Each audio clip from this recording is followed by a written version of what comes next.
بسم اللہ الرحمن الرحیم۔ السلام علیکم۔ ہمارے چینل سیرت النبی میں آپ سب کا ویلکم کرتے ہیں۔ ہمارے پیارے نبی محمد مصطفیٰ صلی اللہ علیہ وسلم کے زندگی کے واقعات پیدائش سے لے کر وفات تک ہم آپ سب کو واقف کروائیں گے۔ ہمارے پیارے نبی محمد مصطفیٰ صلی اللہ علیہ وسلم کے سیرت النبی کا گھروں میں پڑھنا اور سننا ہمارے گھروں میں برکتیں راحتیں آئیں گے۔ انشاءاللہ ہمارے گھروں سے پریشانیاں اور مصیبتیں دور ہوگی۔ آپ سب سے گزارش ہے کہ ہمارے چینل سیرت النبی کو سپورٹ کیجیے اور زیادہ سے زیادہ اس ویڈیو کو امت مسلمہ تک پہنچائیے۔ بسم اللہ الرحمن الرحیم۔ السلام علیکم۔ چلیے ہم اب سب کے سامنے ہمارے پیارے نبی محمد مصطفیٰ صلی اللہ علیہ وسلم کے واقعات بیان کرتے ہیں۔ یوم بعث کے بعد جو حج کا موسم آیا تو قبیلہ خزرج کے کچھ لوگ حج کے ارادے سے چلے۔ ان میں دو آدمی بنی بخار کے بھی تھے جو رسول اللہ صلی اللہ علیہ وسلم کے دادا عبد المطلب کے ننہال کے لوگ تھے۔ وہ لوگ مکے آ رہے تھے کہ راستے میں عقبہ کے مقام پر رسول اللہ صلی اللہ علیہ وسلم ان سے ملے۔ آپ نے ان سے پوچھا آپ لوگ کون ہیں؟ انہوں نے کہا ہم قبیلہ خزرج کے آدمی ہیں۔ آپ نے پوچھا کیا یہودیوں کے معاہدے برادر ہو؟ انہوں نے کہا ہاں۔ آپ نے سوال کیا کیا تم لوگ تھوڑی دیر کے لیے کہیں بیٹھ سکتے ہو؟ میں تم لوگوں سے کچھ باتیں کرنا چاہتا ہوں۔ انہوں نے کہا ضرور۔ وہ لوگ رسول اللہ صلی اللہ علیہ وسلم کے ساتھ بیٹھ گئے۔ آپ انہیں خدا کی طرف بلایا اور ان کے سامنے سلام پیش کیا اور قرآن پاک کی کچھ آیتیں پڑھ کر سنائی۔ آپ نے انہیں بتایا کہ میں خدا کا پیغمبر اور رسول ہوں۔ وہ لوگ حیران رہ گئے اور بہت متاثر ہوئے۔ پھر ایک دوسرے سے کہنے لگے خدا کی قسم یہ وہی نبی ہیں جن سے یہودی ہمیں ڈرایا کرتے ہیں۔ ہمیں ان کی پیروی کر لینی چاہیے ورنہ وہ ہم سے پہلے ان کی پیروی قبول کر لیں گے۔ چنانچہ انہوں نے اسی وقت آپ کی سچائی کا اقرار کیا اور آپ پر ایمان لے آئے۔ پھر انہوں نے آپ سے کہا ہم اپنے پیچھے ایسی قوم کو چھوڑ کر آئے ہیں جن کے اندر آپس میں اتنی دشمنیاں اور برائیاں ہیں، شاید ہی کسی دوسری قوم میں ہو، مگر ہو سکتا ہے خدا انہیں آپ کی برکت سے ایک کر دیں۔ اب ہم ان کے پاس جا کر انہیں آپ کا پیغام سنائیں گے اور اسی دین کی طرف انہیں بلائیں گے۔ اگر اس طرح وہ لوگ ایک ہو گئے تو پھر ان کی نظروں میں آپ سے زیادہ کسی کی عزت نہیں ہوگی۔ اس کے بعد یہ لوگ مسلمان بن کر اپنے گھروں کو واپس گئے اور اپنی قوم کو اپنے مسلمان ہو جانے کی اطلاع کی۔ انہوں نے کہا ہم اسی نئے نبی کے ہاتھ پر ایمان لائے ہیں جن سے ہمیں یہودیوں نے ڈرا رکھا تھا۔ پھر ان خزرجی مسلمانوں نے مدینے میں عام طریقے سے سب کو اسلام کی تبلیغ شروع کر دی، یہاں تک کہ پورے مدینے میں ایک گھر بھی ایسا باقی نہیں رہا جن میں رسول اللہ صلی اللہ علیہ وسلم کا چرچا نہ ہو گیا ہو۔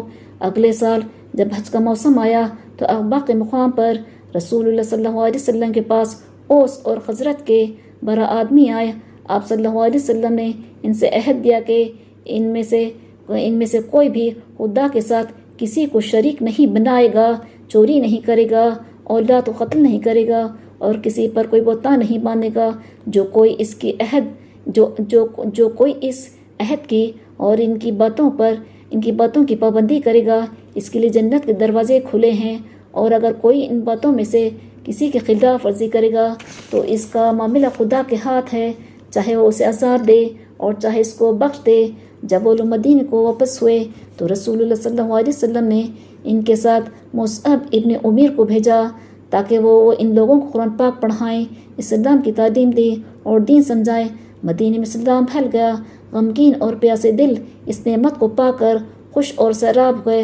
حضرت مصعب ابن عمیر رضی اللہ تعالیٰ مدینے میں حضرت سعد بن زرارہ کے گھر ٹھہرے۔ لوگ نئے دین میں داخل ہونے لگے اور وہ انہیں پورے جوش و خروش کے ساتھ دین سکھانے لگے۔ بعض لوگ ایسے بھی تھے جنہیں اپنا پیدائش دین چھوڑتے ہوئے شرم آتی تھی، کچھ اپنے غرور اور بڑائی کی وجہ سے رکے ہوئے تھے، مگر جب ایسے لوگوں کو حضرت مصعب ابن عمیر رضی اللہ تعالیٰ کی تعلیمات معلوم ہوتی اور پتہ چلتا کہ وہ کن باتوں سے روکتے ہیں اور کن کاموں کے کرنے کا حکم دے رہے ہیں، اور ادھر قرآن پاک کی آواز ان کے کانوں میں پہنچتی تو وہ بھی اسلام قبول کر لیتے۔ حضرت مصعب ابن عمیر رضی اللہ تعالیٰ مدینے میں ٹھہرے رہے، مدینے والوں کو اسلام کی تعلیم دیتے اور نماز پڑھاتے، یہاں تک کہ پورے مدینے میں اسلام پھیل گیا اور پورے شہر میں چند لوگوں کے سوا کوئی مشرک نہیں رہا۔ خدا مدینے والوں پر برکت نازل فرمائے۔ انہوں نے 1 سال میں وہ دعوت قبول کر لی جسے مکے والوں نے برسوں میں بھی قبول نہ کیا۔ انہوں نے رسول اللہ صلی اللہ علیہ وسلم کے نام کو بلند کیا۔ وہ آپ کے ذکر سے خوش ہوتے تھے، جبکہ قریش کے لوگ آپ کے نام کو مٹانے کی کوشش کرنے لگے رہتے تھے۔ اسی وجہ سے مکے کے مسلمانوں کو مدینے والوں سے بہت محبت ہو گئی تھی، اس لیے کہ جس کے دل میں رسول اللہ صلی اللہ علیہ وسلم کی عزت ہوگی، ہر مسلمان کے دل میں اس کی عزت ہوگی۔ عقبہ کے مقام پر رسول اللہ صلی اللہ علیہ وسلم نے اوس اور خزرج کے لوگوں سے جو بیعت لی، یہ اسلام کی بہت بڑی کامیابی تھی۔ اس طرح حضور اکرم صلی اللہ علیہ وسلم کو اپنے مددگار ساتھی مل گئے تھے جنہوں نے آپ کے ہاتھ پر بیعت کی اور یہ عہد کیا کہ ہم آپ کی حمایت اور حفاظت کریں گے تاکہ آپ بے خوف ہو کر اسلام کو پھیلا سکیں۔ یہی مدینے کے مسلمان انصاری کہلاتے ہیں، جس کے معنی ہیں مددگار۔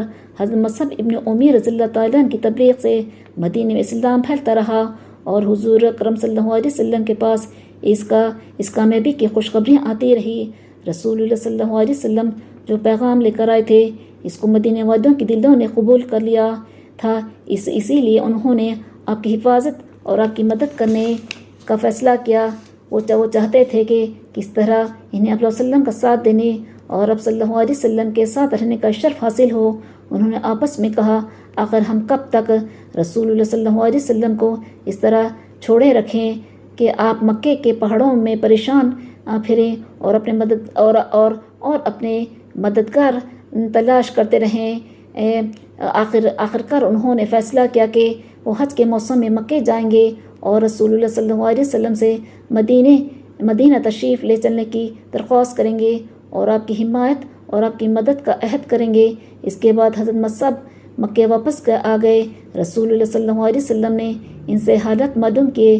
جب اشہر حرم پورے ہو گئے تو مدینے کے مسلمانوں اور مشرکوں کی ایک بڑی تعداد حج کے لیے مکے آئی۔ مسلمان اسی نیت سے آئے تھے کہ اپنے فیصلے کے مطابق رسول اللہ صلی اللہ علیہ وسلم کے ہاتھ بیعت کریں گے، لیکن انہوں نے اپنے اس ارادے کا اظہار مشرکوں پر نہیں کیا۔ اور پھر کعبہ میں رسول اللہ صلی اللہ علیہ وسلم اور ان لوگوں کے درمیان ملاقات ہوئی اور متفقہ رائے سے ایک جگہ متعین کر لی گئی جہاں رسول اللہ صلی اللہ علیہ وسلم اور سب لوگ بیعت کے لیے جمع ہوں گے۔ جب رات پھیل گئی اور اس کا تقریباً 1/3 حصہ گزر گیا، قریش آرام کی نیند سو چکے تھے۔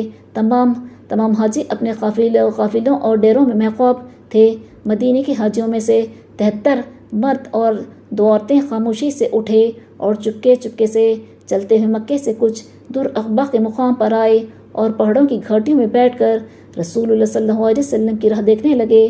تھوڑی ہی دیر بعد رسول اللہ صلی اللہ علیہ وسلم بھی اپنے چچا حضرت عباس رضی اللہ تعالیٰ عنہ کے ساتھ تشریف لائے۔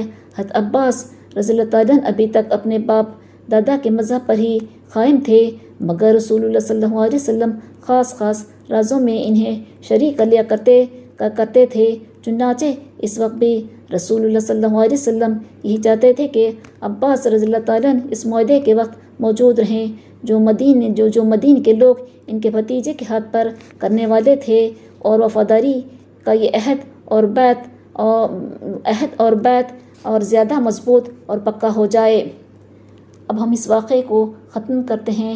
انشاءاللہ ہم نیکسٹ ویڈیو میں ان واقعات کو بیان کریں گے۔ اگر ہماری ویڈیو آپ سب کو پسند آئی تو لائک شیئر کریے اور سبسکرائب کریے۔ اللہ حافظ۔